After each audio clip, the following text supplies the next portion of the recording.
দর্শক, ঈদ যাত্রার খবর জানাতে কমলাপুর রেলওয়ে স্টেশন থেকে সরাসরি যোগ দিচ্ছেন আমাদের সহকর্মী তাইফুর রহমান তুহিন এবং সায়দাবাদ বাস টার্মিনাল থেকে ফজলাদিত্য।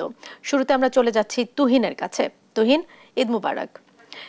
চাঁদ রাতে ট্রেন যাত্রার কোনো ভোগান্তি রয়েছে কিনা, কি তথ্য রয়েছে আপনার কাছে?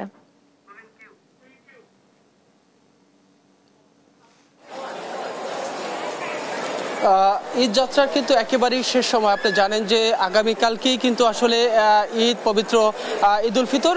সে লক্ষ্যে শেষ মুহূর্তে কিন্তু আমরা দেখছি যে আসলে ঢাকায় যারা কর্মজীবী রয়েছে তারা কিন্তু এই ট্রেনের মাধ্যমে কিন্তু তারা তাদের গন্তব্য যাচ্ছেন। এই মুহূর্তে যদি আমি একটু দেখাতে চাই যে কমলাপুরের রেল স্টেশনের চিত্র আমরা দেখছি যে আসলে শেষ সময় পরিবারের সাথে ঈদ আনন্দ ভাগাভাগি করতে অসংখ্য যাত্রী কিন্তু এই রেল স্টেশনে কিন্তু অপেক্ষা করতে আমরা দেখেছি। শেষ মুহূর্তে অনেকের সাথে কথা বলেছি, তারা বলছেন যে আসলে বিভিন্ন চাকরি করার সুবাদে আসলে তারা শেষ সময় ছুটি পাওয়ার কারণেই কিন্তু আজকে এই চাঁদ রাতেই কিন্তু তারা আসলে তাদের গন্তব্যে ফিরছেন। এই মুহূর্তে আমরা কমলাপুর রয়েছি, আমরা দেখেছি যে সকাল থেকেই কিন্তু কমলাপুর হতে প্রায় 39টি ট্রেন বিভিন্ন গন্তব্যে কিন্তু ছেড়ে গিয়েছে।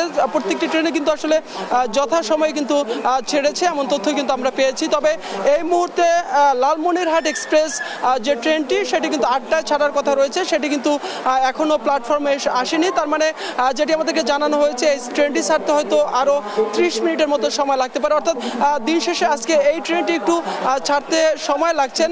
তবে আমরা যেটি দেখছি যে আসলে কমলাপুর রেল স্টেশনে যাত্রীদের কিন্তু এখনো উপচে পড়া ভিড়।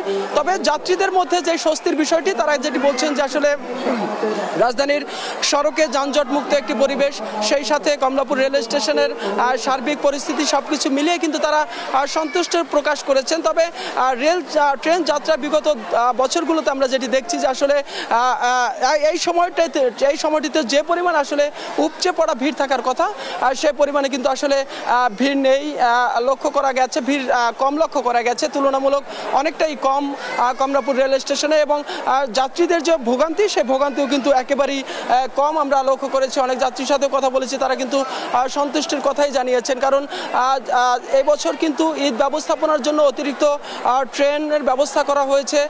সেই সাথে যে টিকিটের যে কালোবাজারি সেটিও কিন্তু একেবারেই ছিল না বললেই চলে, যে কারণে আইনশৃঙ্খলা রক্ষাকারী বাহিনী এবং এই যে রেল মন্ত্রণালয় থেকে কিন্তু কড়া নজরদারি থাকার কারণেই কিন্তু অনেকটা স্বস্তিতি। কারণ ঈদ যে যাত্রা, ঈদের যে সাধারণ মানুষের যে ভ্রমণ, সেটি কিন্তু অনেকটা স্বস্তিদায়কই হয়েছে অনেক অংশে। এখন পর্যন্ত আমরা দেখেছি যে আসলে ঈদযাত্রা শুরু হওয়ার পর থেকে আজকে প্রায় শেষ দিনের মতো, সেই সময় কিন্তু আসলে বড় ধরনের কোনো শিডিউল বিপর্যয়ের কোনো খবর আমরা এখন পর্যন্ত কিন্তু পাইনি, দু একটি ট্রেন ছাড়া।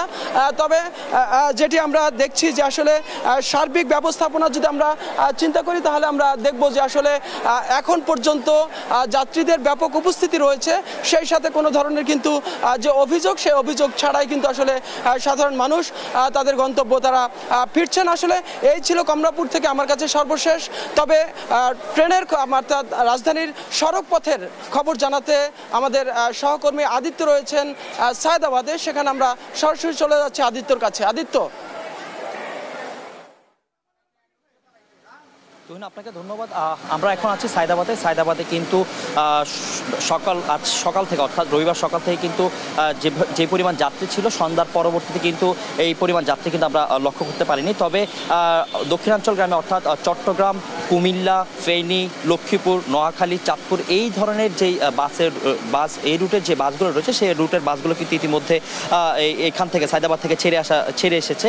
আপনারা একটু লক্ষ্য করতে দেখতে পাবেন যে এখানকার যে কাউন্টারগুলো রয়েছে, সেই কাউন্টারগুলোতে কিন্তু যাত্রীদের যেরকম চাপ থাকার কথা, অর্থাৎ বিগত সময়গুলোতে আমরা যেরকমটা দেখিয়েছি যে যাত্রীর যে পরিমাণ চাপ থাকার কথা, সেই পরিমাণ চাপ কিন্তু আমরা লক্ষ্য করতে পারছি না। এর পাশাপাশি কিন্তু এখানে কিন্তু আরেকটা জিনিস আপনাদেরকে জানিয়ে দিই যে এখানে কিন্তু সরকারি ছুটি 5 দিন বৃদ্ধি হওয়ার কারণে কিন্তু মানুষ কিন্তু স্বাচ্ছন্দ্যে কিন্তু তাদের বাড়িতে ফিরে যাচ্ছে, এমনকি আমরা লক্ষ্য করতে পেরেছি। এর আগে আমরা সদরঘাট টার্মিনালে ছিলাম, সদরঘাট টার্মিনালের পরবর্তীতে কিন্তু আমরা সায়দাবাদে এসেছি। সায়দাবাদে কিন্তু আমরা এখন পর্যন্ত যেটি লক্ষ্য করতে পেরেছি পেরেছি যে এখানকার যেই ট্রাফিক ব্যবস্থাপনা থেকে শুরু করে যাত্রীদের যেই নির্বিঘ্নে গন্তব্যে ফিরে যাওয়া, সেই নির্বিঘ্নে গন্তব্যে ফিরে যাওয়ার দৃশ্য কিন্তু খুবই স্বাভাবিক এবং খুব স্বাচ্ছন্দ্যে কিন্তু তারা বাড়িতে ফিরে যাচ্ছে। তবে তারা যেটি জানিয়েছেন যে সড়কে কোনো ধরনের বিশৃঙ্খলা না হয় এবং মহাসড়কগুলোতে যেন যানজট যদি ঠিকভাবে পরিচালনা করা হয় তাহলে হয়তো তারা সকলে নির্বিঘ্নে তাদের গন্তব্যে পৌঁছাতে পারবে। তবে সায়দাবাদ এবং তার পার্শ্ববর্তী এলাকার যেই বাস যে সকল বাস কাউন্টারগুলো রয়েছে সে সকল বাস কাউন্টারগুলো আমরা ঘুরেছি এবং সেখানে আমরা এখন পর্যন্ত যেটি দেখতে পেয়েছি যে যাত্রীর সমাগম কিন্তু অনেকটাই স্বাভাবিক রয়েছে। এই ছিল আমার কাছে সায়দাবাদ থেকে যাত্রীদের ঈদগামী যাত্রীদের ঘরে ফেরার সর্বশেষ তথ্য।